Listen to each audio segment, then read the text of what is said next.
This episode is proudly sponsored by Everie. Everie is a pioneer and the first of its kind program where the donors and the recipients can choose each other. And that creates a wonderful system for everyone involved and really helps both the donors and the recipients right now, but also helps their families for a lifetime. So check them out at everydonation.com. Are you interested in open egg donation? If you are, you should really tune in today and listen to my guests. They're both from a group called Everie.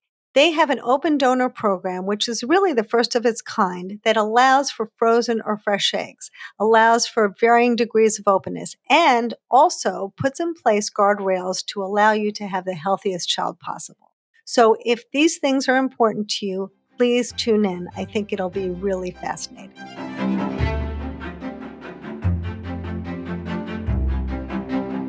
Welcome to Building Your Family. This is a podcast about fertility treatment, surrogacy, and donor conception, and all the ways the modern family is built. My name is Lisa Schumann. I'm your host, and I am passionate about helping people have a better path to parenthood. And today we have two exciting guests on, Aisha Lewis and Dr. Mark Trolice. Dr. Trolice is the founder and director of the IVF Center in Florida, and he's also a professor at Central Florida College. He's received many, many awards within our industry and outside of our industry through the American Society for Reproductive Medicine, and also is very active within our societies. He's now medical director for Everie, and Aisha Lewis is president of Everie. Her career spans 23 years in third-party reproduction. She's worked passionately to try to help people have a better path to parenthood and to give all the stakeholders a say in the process. And together, they have created this wonderful organization that we're going to tell you about today. So welcome. Thank you so much for joining me. Thank you, Lisa. So do you want to tell me a little bit about Everie and how it started, and tell everyone what caused you to come to this point in time when nobody else was doing an open donor program? I mean, it's really very, very needed in our industry, but also was new. So it was a very brave move. Sure, I can start, and I'm sure that Dr. Trolice can jump on in. So Everie was founded because Circle Egg Donation is part of the North Star family. And Circle has been doing fresh known donations for 25 years and realized that if we were able to branch this out into an egg bank, we would be able to reach more families that could not traditionally afford a fresh donor cycle, but they would have access to the really important benefits that open donation might bring. So that's why Everie was founded. I specifically wanted to join because I was part of a meeting that happened before ASRM in Anaheim, so a couple of years back, where the egg bank industry and members of the donor conceived community have come together and started to talk about common ground. Mm-hmm. And I left that meeting really feeling like some of what they were asking were problems that we could solve. And so when Sam Hyde from North Star reached out and said, I know you have experience in helping to build egg banks. Would you be interested in this? And oh, by the way, it would be predominantly open egg bank. I jumped at that chance. So that's how I came to the table. Oh, wonderful. Wonderful. And what about you, Dr. Trolice? I loved the concept that Aisha shared with me in wanting to be involved in a progressive egg donor bank that prioritized the experience of the recipients and really wanted to optimize every aspect of the care that they provide. It was all about the patient, just accommodating and reducing the anxiety and reassuring them and providing the comfort that they need. It's a big decision to go to the third-party reproduction, as we call it, to use an egg donor. It's not typical. It's not the way you thought your life was going to be. So you really need an agency, an organization that is empathic, that gets your need and your why, and really understands your journey and is there for you, and really takes ownership in your problem and is really your advocate. So Everie and North Star fulfilled all of my criteria, as it were, for me to participate, and I'm honored to be their medical director. That's wonderful. It is so needed. And I think for everyone who's out there, I certainly appreciate that if you're living in an area, in a country, in a state where you don't have access to the donors that you want, or culturally you don't have the choices, sometimes you cannot choose to have an open relationship. But if you're able to do that, what a wonderful gift to give not just the intended parent the opportunity to have medical information, to have contact for themselves, to have contact for the children, but also to give the donor the opportunity to have a say in what happens to her eggs.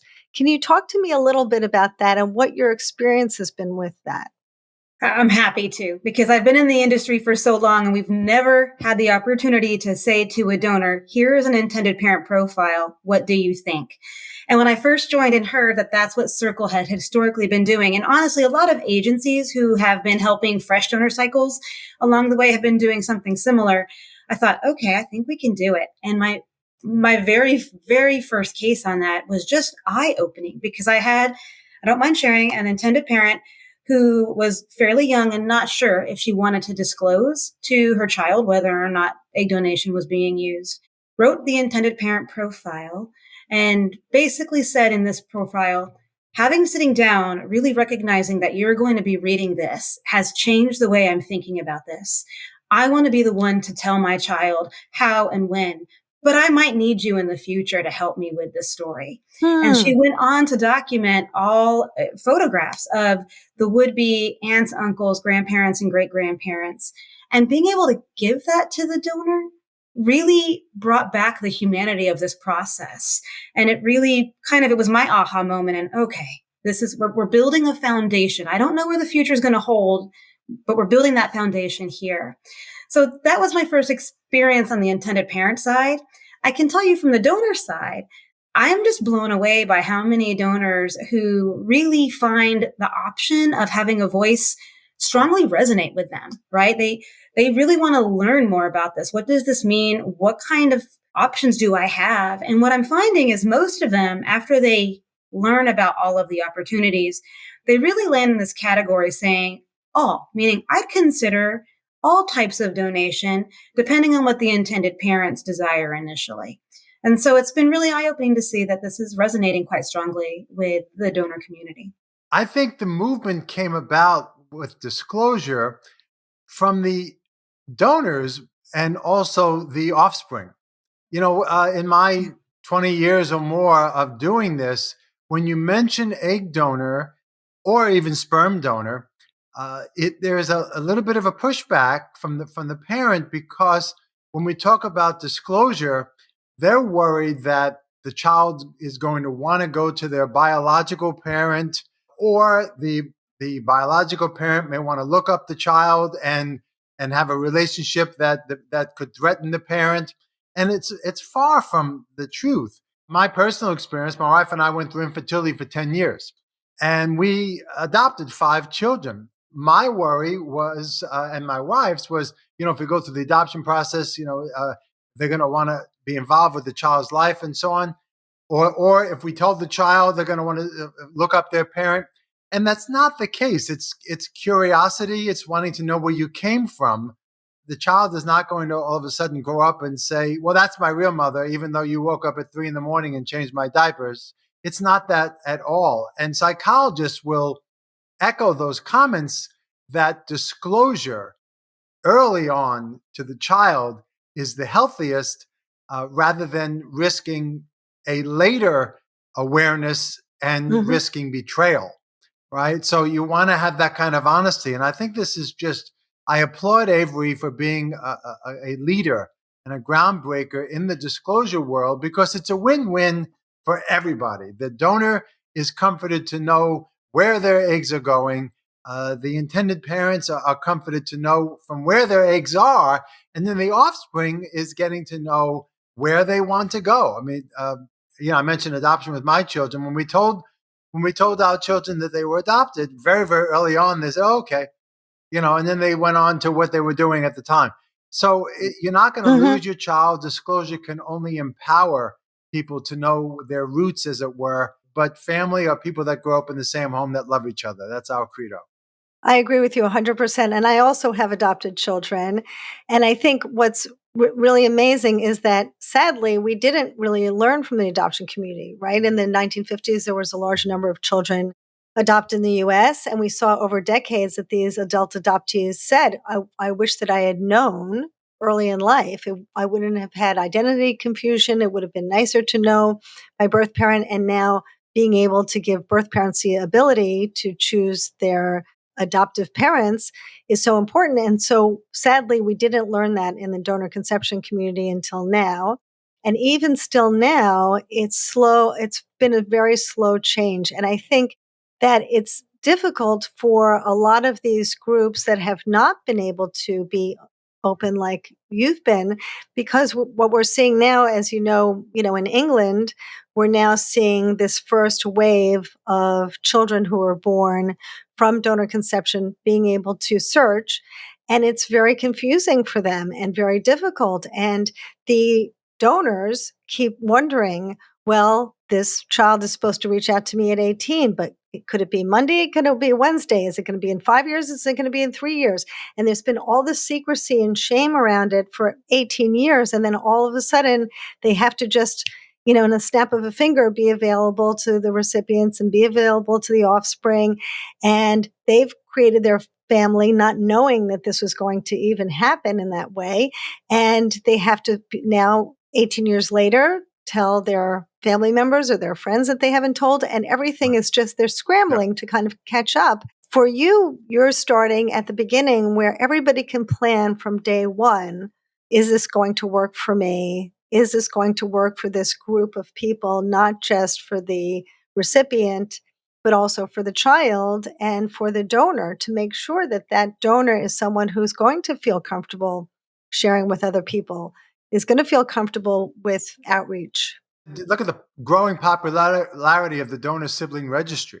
Yes. People want to know from where they came. I'll tell you a story about a patient. I was doing an embryo transfer. It was a Saturday morning. I'll never forget this. And right after the transfer, we were talking, and the patient said, Dr. T, could you just please make sure that you do not share this with my OBGYN? I said, what do you mean? Well, I don't want the OBGYN to know this was egg donation. And, she was in her 40s, and you do want to let the OBGYN know that, because the screening is based on your chronologic age and risk of Down syndrome and so on and so forth. So I said, well, why do you not want to share? Because I don't want, so she said, I don't want the OBGYN to know the baby isn't mine. And I was frozen by that comment. I'll never forget that. And I said, can we talk? I said that, this baby is going to be looking at you as mom, 150%. And that really is the way that you need to take a look at and embrace this child, because this is the way you're growing your family. So we have our patients see a reproductive health counselor on our staff, and I always tell them that, look, if you have hesitancy, if you have concerns over whether that is going to be your child, you really should hold off on doing this until you embrace that option. Mm-hmm. Yes. I can lend a story on the other side of it with donors too. So we had a case where the donor had donated previously in a fresh cycle somewhere else, was in our egg bank. So obviously had gone through the normal screening parameters, met with the psychologist. We do mutual matching, where I had mentioned that IP creates the profile and says, I'd like to use this donor. And in this situation, in what we call a fully known scenario, meaning we're going to be meeting and we're going to be exchanging identifying information right off the bat. And so she agreed to that. And they had the Zoom meeting. And then she came back to her coordinator and said, that made that really real for me. And I don't want to do this anymore. And my team said, oh, wow. And I took this as this is actually why we do this. Yes. Right now, this is why we do this, right? We took something that was abstract. She really got to see the reality of it. She made an informed decision. We respect it, right? We respect that. And this family really wanted a fully known donor. Had she gone through with it and then went MIA, that family would be at the deficit here. So This is exactly why I count this as a win in our book, because we're really trying to make this full circle so people go in with as fully informed consent as possible. And also, we don't want the donor to regret it one day, right? Absolutely. That she's going to regret when I've screened donors, we've all talked to them about how important it is that they think about thinking far ahead in the future. Are you going to feel comfortable sharing this with other people? What if you don't get pregnant yourself one day? Are you going to regret having done this? Are you going to want to speak to the offspring? I mean, there's so many things that the donors really should be prepared for. And I think you take it a lot more seriously when you know that this is real, that you're really going to meet this person or really going to have a relationship with them. I find that when you go through ovum donation, so often it can feel like, at least the patients that I used to see, that you're just going through this medical process. Then when you see the faces of these people whose lives you're changing, now all of a sudden it's a different story. Now you feel invested in a different way. We try to counsel the donors that anonymity is truly dead, and we let them know that there's a likelihood that you're going to be disclosed, but it might not even be you that finds out that information. It could be your children, it could be your relatives. And so we want to empower them with knowing the outcomes of their treatment cycle so that they can navigate their own story and really start to conceptualize, how do I put these pieces together? When do I tell my own children that I did this? What do I have to tell my family? And so these are conversations that, we hope to even broaden with the mental health professional group community as we support the donor as she actually starts to conceptualize, 5 years down the road, 10 years down the road, what are the pieces of the puzzle she needs to put into place to navigate her family through this.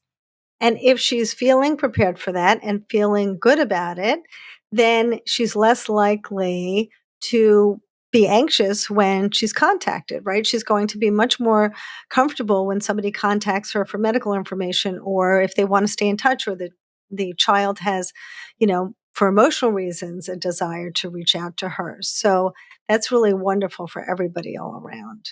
So could you take us through the process a little bit and how that works? Let's say a recipient comes to you and says, I'd like to be matched with a donor. How does the process work at Everie? You will actually go to our website. That's where our donor database is. And we have both fresh and frozen donors. So you can see if there's frozen eggs available on a donor, or if she's just a fresh cycle donor. The donor gets to make that decision. It will also tell you the types of donation that donor is open to doing. So fully known, semi-known, ID release, or de-identified, with the future change to ID release if the IPs want that. So if I were an IP, I would look and I would identify a donor and have some conversations about what type of donation cycle is right for our family. And then we would match, and we would have basically two things happen at the same time. One, the information of the donor would be sent to the clinic of the IP so that they can review genetics and other medical information to determine if this is suitable for the clinic's criteria. And two, the intended parent completes a profile, as much or as little as they want, but it needs to be non-identified, letting the donor know that they'd like to match with them and the type of donation cycle that they'd like to match with.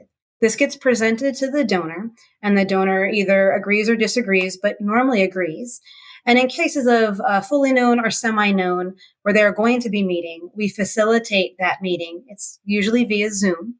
And then legal agreements will still be drawn up, even in an egg bank cycle for a fully known or semi-known, because that contact has happened. Mm-hmm. And so we will have legal agreements. And then we proceed with the cycle, either, fresh cycle or shipping out of the oocytes. So that's pretty much it in a nutshell. That's wonderful. So let's say someone creates embryos, and I'm assuming that you're really thinking through all these pieces, because it sounds like you've got every angle covered here. But let's say someone creates embryos and they're not using all the embryos.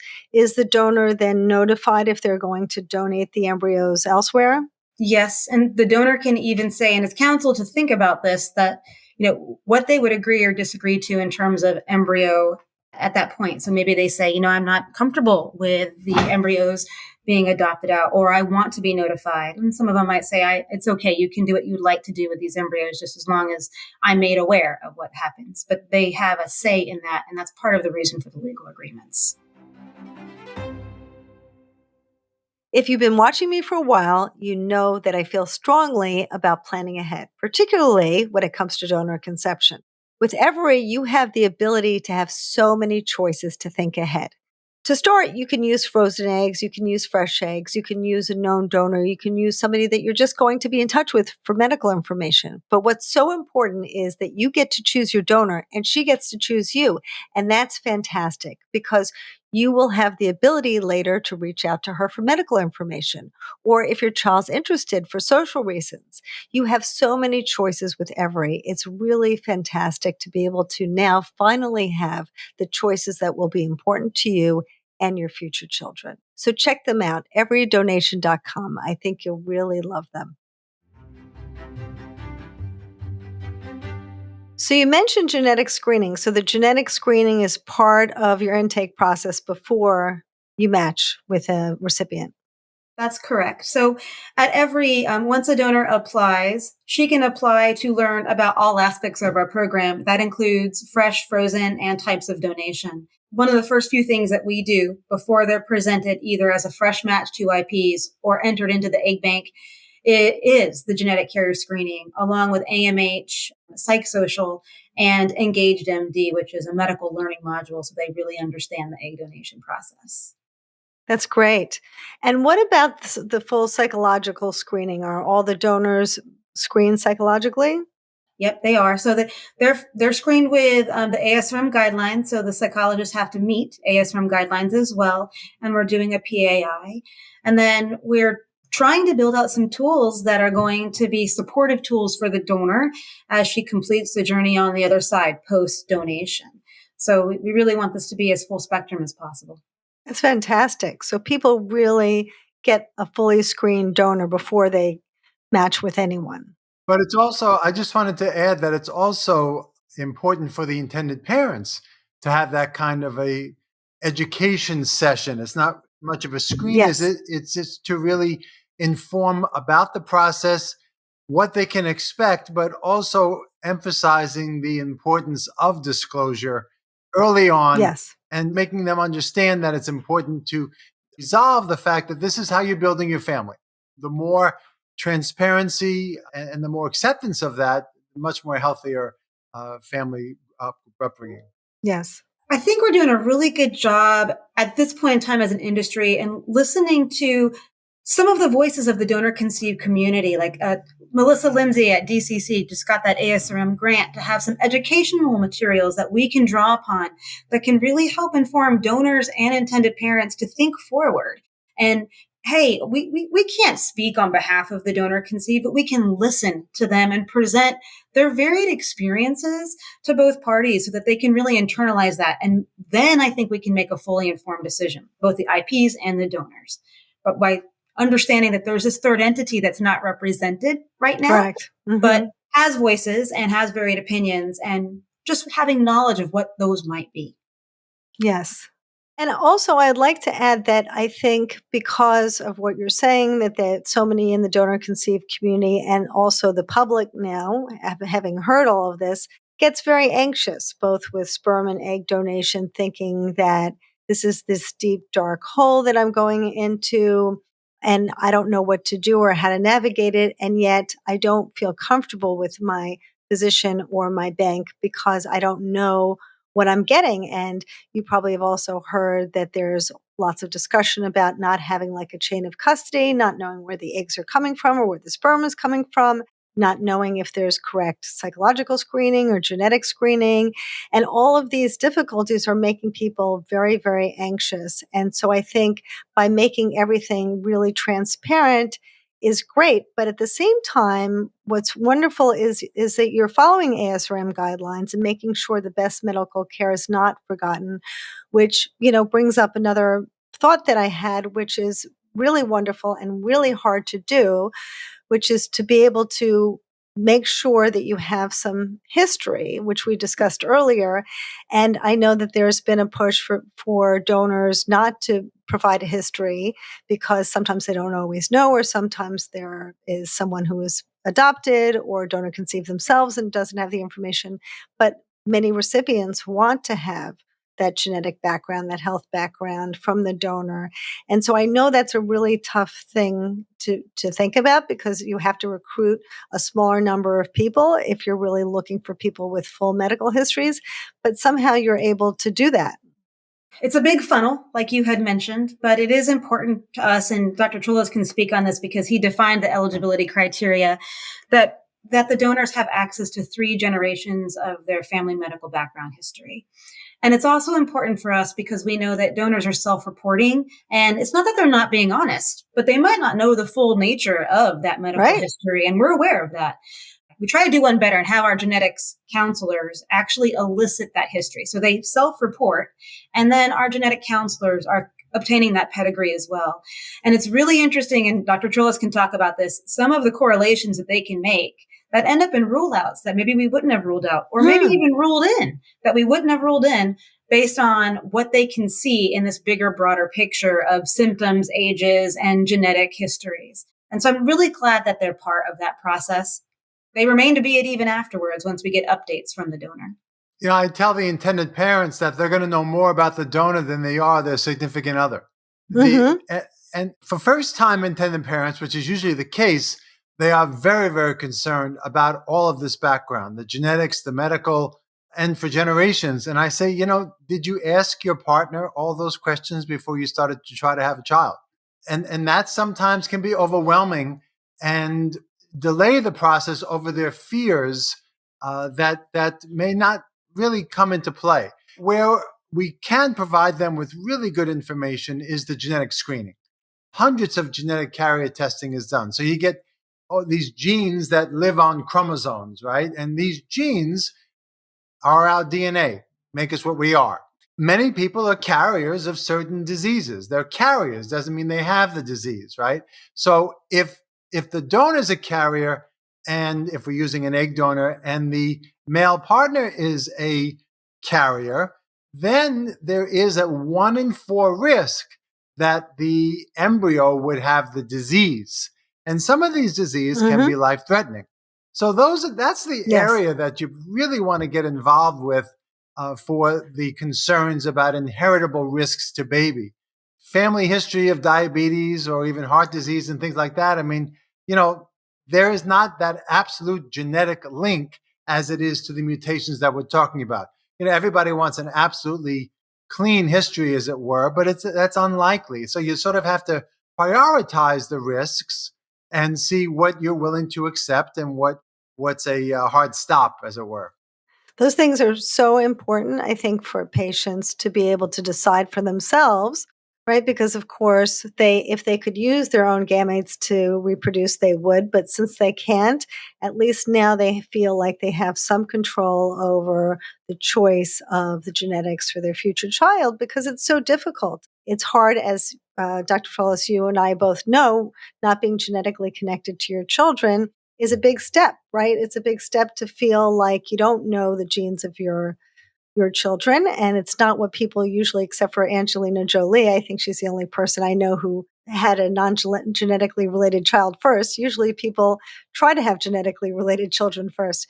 So if you can't, it is a big step. And so I think it does bring people a lot of comfort to know that they're choosing genes that are going to provide them with the healthiest possibility.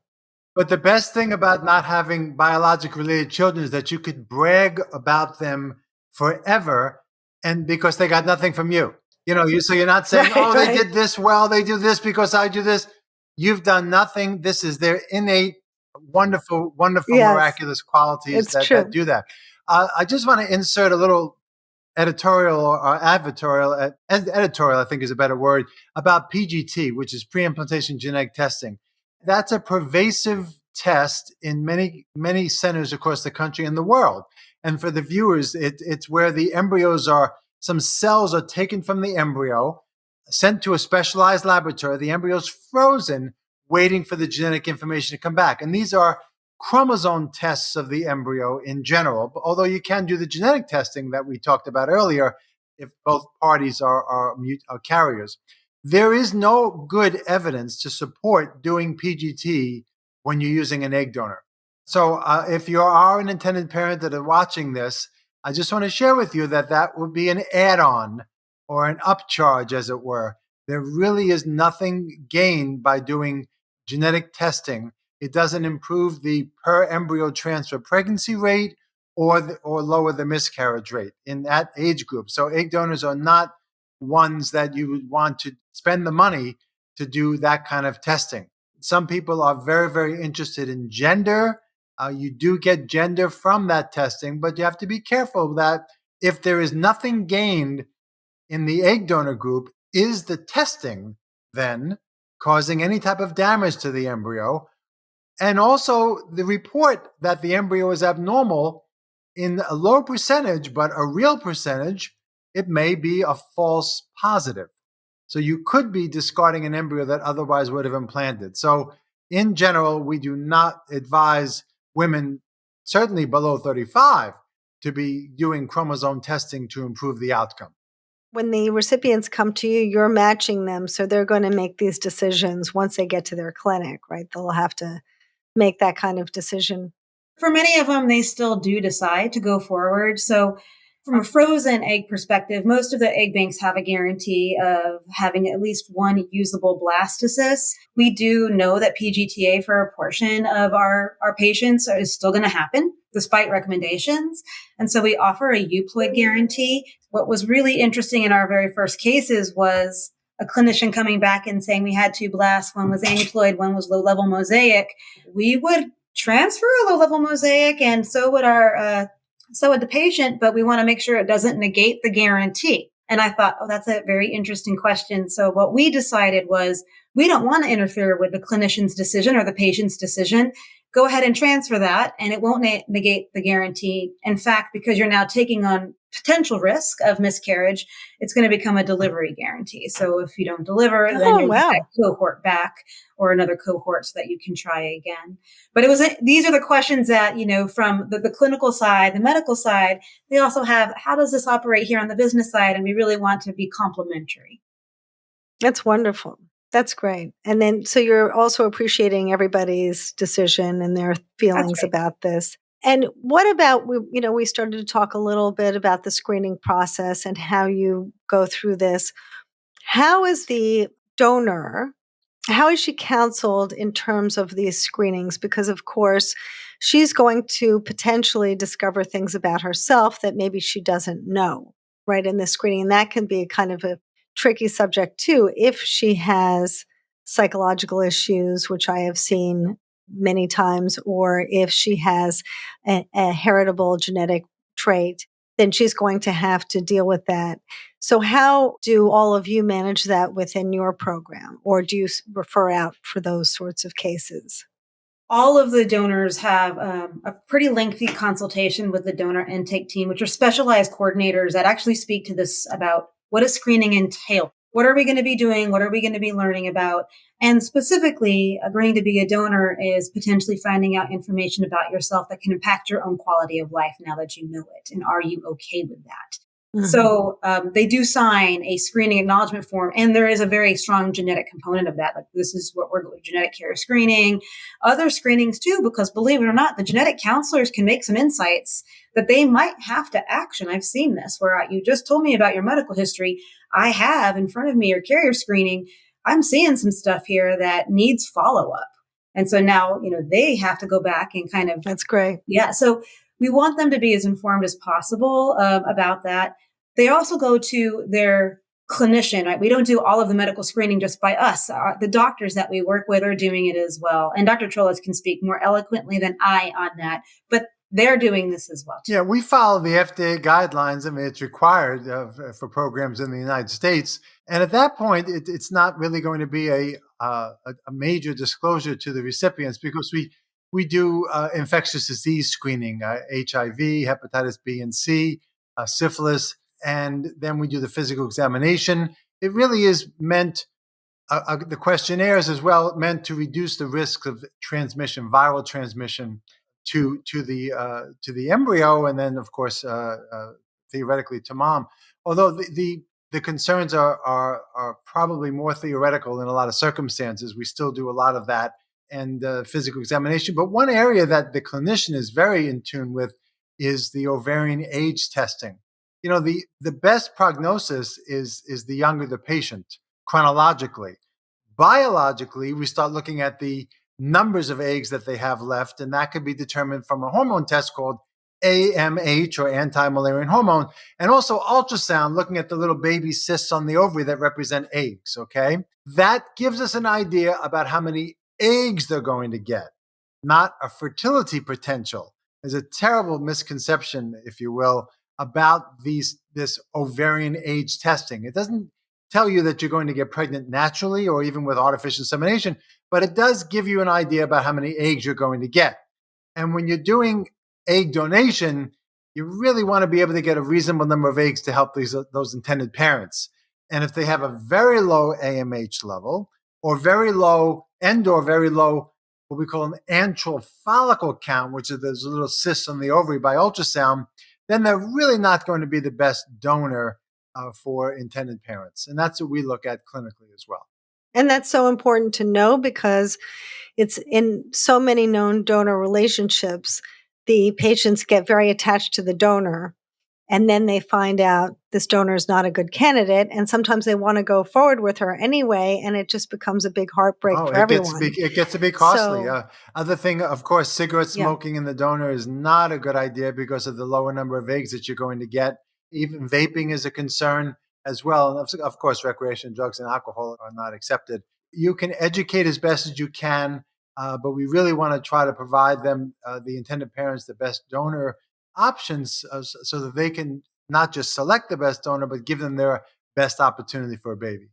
So now I have a very big question for you, and that is regarding donor limits. So there are lots of discussions going around, in our society, but also in the donor conceived community about family limits. I had someone on my podcast who had a really interesting idea about software so that we could track donors and donations, which also I think would be very helpful to everyone because that way we could make sure that we know where everything is, where all these gametes are going. But since we don't have that at this moment, even with a contract, we can't guarantee people that you're only going to have 2 or 4 or 8 other offspring. But certainly, I think if you know the person, right, if you meet the donor, it's much more likely, I think, to be honest with somebody and to hold a promise to someone who you've met rather than someone who you haven't met. So I think that this is another benefit that you have there at Everie, because if you meet your donor and she says, I'm only going to donate a few times, it's more likely that that's going to happen, I think, if you know each other. What are your thoughts about that? I have a few. I have a few. We actually allow the donor to set her own limits as well, right? I think after you really counsel a donor about, okay, in the Everie program, a fresh donation is a 1-to-1 donation, meaning all of the eggs in that fresh cycle are going to go to that recipient. In a frozen, it can be more. It's probably going to be 2, 3, 4. And I doubt it. We don't try to get as many eggs as possible, but we want a nice even cycle. But I want to counsel them on that because they need to make decisions down the road. Yes. How many times do they want to cycle? Because we want to be transparent and we want to let them know you're going to be navigating all of this in the future. And I think that's when it becomes really real. Okay, maybe I'm going to help 3 families and I've got 3, or I'm going to do 5 egg bank cycles. Are you really telling me that I might actually have, 15 different donor conceived individuals plus reach out? And so I think that becomes real. And I think we need to be responsible, all of us, in talking to the donors about that. The intended parents can request and have requested the same thing, right? And say in this legal agreement, I'd like to put a limit in this because it's important to me that if my donor conceived child wants to reach out and find others conceived via the same gametes, they're not stuck with trying to find dozens, if not hundreds of those that might have been created with those gametes. That's just my 2 cents. Mm-hmm. And you're probably seeing more and more of that happening. And that is something that is very different from what we went through, Dr. Trolice, with adoption. But in egg or sperm donation, you certainly can have many more offspring. And is everyone that you're seeing comfortable with these ideas? Do you feel that the recipients of the donors feel comfortable with this idea that they would like to try their best to limit the family size? absolutely had donors who decided not to do an egg bank cycle for that very reason. And so Oh, wow. they'll just be a fresh donor. And we have seen intended parents request that the donor only, do a couple of cycles and want us to, really have that conversation. So we're seeing it. There is no corollary for the sperm donor, no limitation on that. The years ago, it was thought of consanguinity risks. The more that donors will donate in a particular community, but now eggs are being shipped all over the country. So the chance of consanguinity, where close relations, first degree relatives, can conceive a child, is much less risky for that reason. So, but right now that's still in place. It is, and there's been some recent articles in the public sphere that have actually highlighted, how some of this is impacted. There was one that actually said I accidentally had a relationship with my, half Yeah, brother just a and couple of didn't know. weeks It ago. just came out, yeah. Yes. And so, I think we've still got a lot to discuss in this community on how do we navigate and specifically educate our donors and our intended parents so that they can make those decisions. Yes. And certainly, if you have two families, I know of two families, it was published in Fertility and Sterility like 15 years ago, where there were two families in a small town in New York, and they used the same egg donor, and by sheer coincidence, they used the same sperm donor. So these children are going to be in the same kindergarten, one school district, and grow up together. And it probably happens more frequently than we know about. So it is really important. Even with the ASRM limits are pretty large, and considering that we have so many frozen embryos in this country that are creating children who are born decades after the embryo was created, it can be, potentially problematic, I think, still. So I think more and more people are worried about that, and more people are thinking about it and wanting to limit the family size. But you're saying the donors also are interested in that. Yeah, I mean, That's great. when you really break it down to them about disclosure is likely, and then they start to realize, okay, well, if I do this 6 times and I've done it to an egg bank cycle, what's that potential number that I actually have to prepare for or potentially prepare for? And Mm-hmm. so I think it really is all about trying to get everybody to think 5, 10, 15 years down the road. And once we can kind of get them to think like that, the decision-making process, I hope, becomes easier for everybody. Yes, I agree. Well, it sounds like you're crossing every T and dotting every I and trying to make sure that all of those things go so well. My hat's off to you. Well, thank you. We really welcome feedback from all members of the community, especially the donor conceived. We believe that they should have a seat at this table and tell us all of their experiences so that we can make our programs better. And the same is true for the donors and the intended parents. We're just building programs to support them. Just before I let you go, I just was curious, are you finding any donors and recipients interested in co-parenting agreements within your group? I haven't yet. Have you, Dr. No, I've Trolice? never heard that. Have you? That's interesting. Yes, I'm seeing more and more of them. I have been for a long time now, Oh, seeing cool. more and more co-parenting agreements. Usually it's with someone that they know, an old friend from college or somebody that they're friendly with. But even when you're in a situation where there's a known donor, and let's say, a lesbian couple wants to have this single man in their life and maybe in their child's life a little bit, and they decide that they want to have this relationship with a man who maybe can be representative not of a father but maybe an uncle figure or someone else who will be that role model for them or somebody else in their life. I'm seeing more and more of that happening, and unfortunately, and I think this is where you all come in so nicely, is unfortunately it's happening a lot on social media. So people are meeting each other on Facebook and all over social media and trying to create these known donor relationships when there's no guardrails in I place. was gonna There say is no no, experience how to actually navigate through. Yeah. so there's no, genetic testing ahead of time or psychological screening or any of that. And then unfortunately, I think people are so eager to build their families that sadly they may end up in these problematic situations down the line. So I think it's great that you're able to merge both of those things, the known relationships and the emotional, psychological importance of having that connection, but also keep those medical guardrails in place that are so important. Yes, definitely.